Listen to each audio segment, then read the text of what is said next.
সম্পূর্ণভাবে মমতা বন্দ্যোপাধ্যায় কিন্তু 1 টাকা কেন্দ্রের সরকারের নেই। 501 কোটি টাকার মধ্যে যদি 1 পয়সা কেন্দ্র সরকারের থাকে, সৈকত চ্যাটার্জি রাজনীতি করবে না।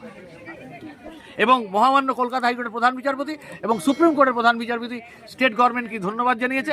ইংরাজি বোঝে না বিজেপির নেতারা, তাই জন্য মানে বুঝতে পারেনি। সার্কিট বেঞ্চ ভারতবর্ষের মধ্যে জলপাইগুড়িকে ইতিহাসে নাম তুলে দিল এবং এই মুহূর্তে জলপাইগুড়ি শহর কলকাতার পর প্রশাসনিকভাবে সবচেয়ে গুরুত্বপূর্ণ শহর। সেটা কি পুরোপুরি মমতার কৃতিত্ব বলে মনে হয়? সম্পূর্ণভাবে মমতা বন্দ্যোপাধ্যায় কিন্তু 1 টাকা কেন্দ্রের সরকারের নেই। 501 কোটি টাকার মধ্যে যদি 1 পয়সা কেন্দ্র সরকারের থাকে, সৈকত চ্যাটার্জি রাজনীতি করবে না। এবং মহামান্য কলকাতা হাইকোর্টের প্রধান বিচারপতি এবং সুপ্রিম কোর্টের প্রধান বিচারপতি স্টেট গভর্নমেন্টকে ধন্যবাদ জানিয়েছে। ইংরাজি বোঝে না বিজেপির নেতারা, তাই জন্য মানে বুঝতে পারেনি। শ্রী গৌতম দেব এবং মাননীয় আইনমন্ত্রী শ্রী মলয় ঘটক আমাদের পাশে দাঁড়িয়েছিলেন এবং আমাদেরকে সঙ্গে নিয়ে মুখ্যমন্ত্রীর সঙ্গে তিনি দরবার করেছিলেন। পরবর্তীকালে মুখ্যমন্ত্রী হিসাবে শপথ গ্রহণ করবার পর জলপাইগুড়ির দাবিকে বাস্তবায়িত করবার জন্য আমাদের হাইকোর্টের ফাইল আবার রিওপেনিং হয় এবং 2012 সনের 2রা সেপ্টেম্বর তৎকালীন হাইকোর্টের প্রধান বিচারপতি জয়নারায়ণ প্যাটেল এবং বাংলার মুখ্যমন্ত্রী মমতা বন্দ্যোপাধ্যায় জলপাইগুড়িতে হাইকোর্টের সার্কিট বেঞ্চ ভবনের শুভ শিলান্যাস করেছিলেন। আপনারা এখনও তা স্মরণ করতে পারেন। তারপরেও বিভিন্ন আমলাতান্ত্রিক জটিলতা, আইনি জটিলতার জন্য জলপাইগুড়ি শহরে আমরা হাইকোর্টের সার্কিট বেঞ্চ এর যে স্বপ্ন সেটাকে বাস্তবায়িত করতে পারিনি।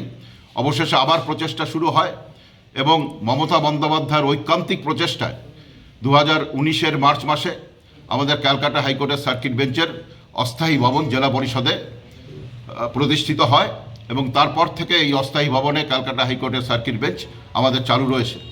আপনারা দেখেছেন যারা সাংবাদিক বন্ধুরা ছিলেন যে আমাদের মাননীয় আইনমন্ত্রী মলয় ঘটক এবং আমাদের পাশের শহরের মন্ত্রী শ্রী গৌতম দেব অন্তত 100 বার তারা জলপাইগুড়ি শহরে ছুটে এসেছেন এই হাইকোর্টের কাজকে ত্বরান্বিত করবার জন্য এবং তদারকি করবার জন্য, এবং ইতিহাস সেই কথাই বলছে। এবং সেই সময় যে প্রায় 80 কোটি টাকা খরচ করে অস্থায়ী ভবন নির্মিত হয়েছিল, প্রত্যেকটি পয়সায় খরচ করা হয়েছিল রাজ্য সরকারের কোষাগার থেকে। কেন্দ্রীয় সরকার হাইকোর্টের অস্থায়ী পরিকাঠামো নির্মাণ করবার জন্য একটি পয়সাও সেদিন তারা তাদের পক্ষ থেকে পশ্চিমবঙ্গ সরকারকে দেয়নি। মমতা বন্দ্যোপাধ্যায় তার নিজের রাজ্যের কোষাগার থেকে, নিজের এক্সচেকার থেকে তিনি প্রায় 80 কোটি টাকা খরচ করে সেদিন অস্থায়ী ভবন নির্মাণ করে দিয়েছিলেন উত্তরবঙ্গের বিচার প্রার্থী মানুষের কাছে বিচার ব্যবস্থাকে তাদের দুয়ারে পৌঁছে দেওয়ার জন্য। এবং সেখানে শুধু সেবে থাকেননি, আজকে পরবর্তীকালে যাতে স্থায়ী ভবন নির্মাণ করা যায় তার জন্য তিনি আন্তরিক প্রচেষ্টা গ্রহণ করেছিলেন এবং তৃতীয়বার মুখ্যমন্ত্রী হবার পর তিনি 501 কোটি টাকা খরচ করে জলপাইগুড়ি শহরের উপকণ্ঠে আপনারা দেখেছেন যে প্রাসাদোপম একটা অট্টালিকা নির্মাণ করা হয়েছে যা হাইকোর্টের স্থায়ী পরিকাঠামো ভবন হিসাবে। এবং এই যে স্থায়ী পরিকাঠামো নির্মাণ করেছেন 501 কোটি টাকা খরচ করে, তার প্রত্যেকটি পয়সা রাজ্য সরকারের নিজস্ব কোষাগার থেকে তৈরি হয়েছে, খরচ করা হয়েছে। কেন্দ্রীয় সরকার একটি পয়সাও খরচ করেনি। আমি আবার দায়িত্ব নিয়ে বলছি যে একটি পয়সাও কেন্দ্রীয় সরকার খরচ করেনি। মমতা বন্দ্যোপাধ্যায় উদ্যোগ নিয়ে 501 কোটি টাকা খরচ করে আজকে উত্তরবঙ্গবাসীদের জন্য আজকে বৃহৎ একটা প্রাসাদোপম অট্টালিকা আধুনিক পরিকাঠামো যুক্ত হাইকোর্টের পার্মানেন্ট জলপাইগুড়ি বেঞ্চকে নির্মাণ করে দিয়ে আন্তর্জাতিক মানচিত্রে জলপাইগুড়ি শহরের স্থানকে তিনি জায়গা করে দিয়েছেন।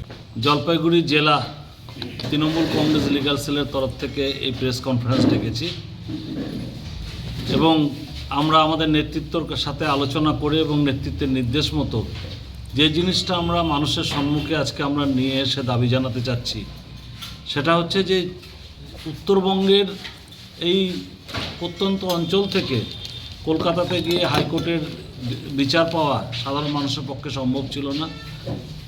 যদিও 1963 সালে প্রথম জলপাইগুড়ি থেকে এই দাবিটা ওঠে, তারপরে সেই দাবির সপক্ষে আইনজীবীরাই আন্দোলনটাকে সীমাবদ্ধ রাখে।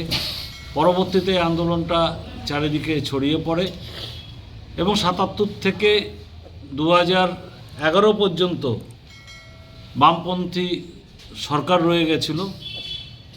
কিন্তু যেটা একটা জায়গায় আমরা কৃতিত্ব যেটা জিনিসটা আমরা দিতে চাই এবং যেটাকে আমরা তুলে ধরতে চাই, মমতা ব্যানার্জি মসনদে বসার পরে এখানে মানে মুখ্যমন্ত্রী হওয়ার পরে উনি প্রথম যে পদক্ষেপটা নিয়েছেন যে আমার জলপাইগুড়িতে হাইকোর্টের সার্কিট বেঞ্চ এটা করতে হবে এবং সেটার উদ্যোগটা নিয়েছেন।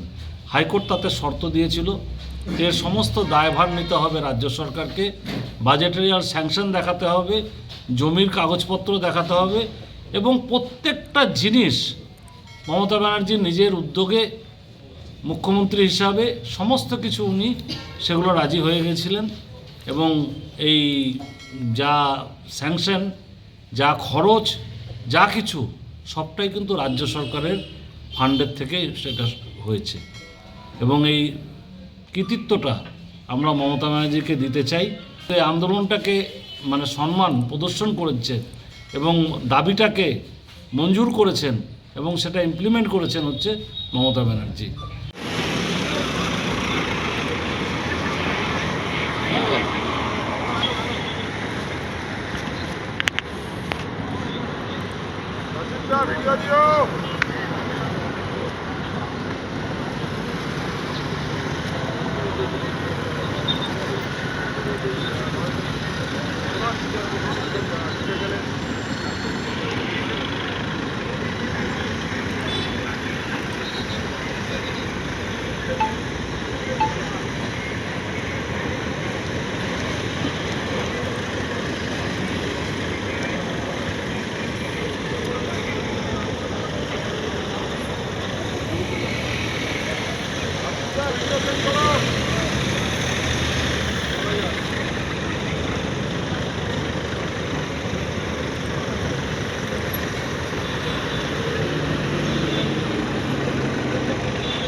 তারপরে আপনাদেরকে জানিয়ে রাখি এই মুহূর্তে কিন্তু মুখ্যমন্ত্রী মমতা বন্দ্যোপাধ্যায় সার্কিট বেঞ্চের কিন্তু একেবারে সামনে এসে উপস্থিত হয়েছেন এই মুহূর্তে।